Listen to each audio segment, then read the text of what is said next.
Hello guys, so for today's video, i-unbox natin yung Oreo Pokemon para makita natin kung ano yung napili kong card ko at kung ano yung card yung nasa loob nito. So i-unbox na natin.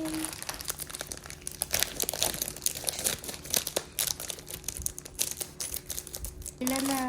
Yan. Tingnan natin kung ano nasa loob.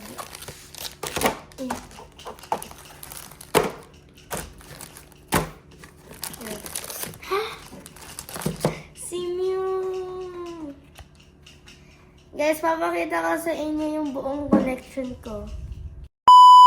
So guys, ito yung collection natin. Or sa akin.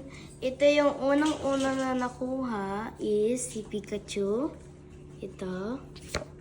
Susunod si Piplup. Tapos yung pangatlo si Cyndaquil. Tapos yung pang-apat ay si Mew. Yay! So that's it for now. See you on my next video. Bye-bye!